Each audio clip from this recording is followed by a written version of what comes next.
கிழக்கு புறவழி சாலைக்கு எதிர்ப்பு சுமார் 1400 ஏக்கர் நிலங்கள் பாதிப்பு. விவசாயிகள் மாவட்ட ஆட்சியர் அலுவலகத்தில் அமர்ந்து காத்திருப்பு போராட்டத்தில் ஈடுபட முயன்றதால் பரபரப்பு.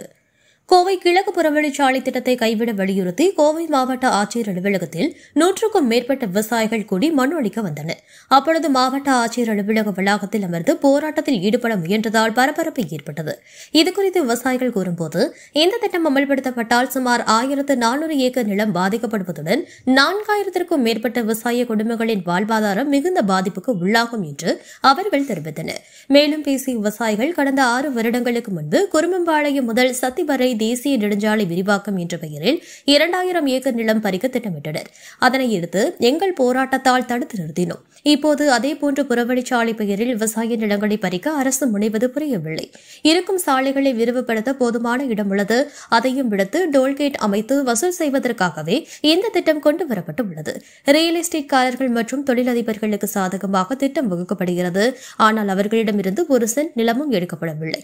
முழுக்க முழுக்க விவசாயிகளின் நிலங்களையே குறிவைத்து செல்கிறார்கள். 4 ஏக்கர் மற்றும் அதற்கு குறைவான நிலத்தில் வாழ்ந்து வரும் சிறு விவசாயிகளின் வாழ்வாதாரமே குறைவதாக இருக்கும். உயிரையே இழந்தாலும் எத்தனை கோடி கொடுத்தாலும் எங்களுடைய நிலத்தை ஒப்படைக்க மாட்டோம் என்று உறுதியுடன் தெரிவித்தனர். பின்னர் மாவட்ட ஆட்சியரிடம் மனு அளித்த விவசாயிகள் திட்டத்தை உடனடியாக கைவிட வேண்டும் என மனு அளித்து வலியுறுத்தி கலைந்து சென்றனர்.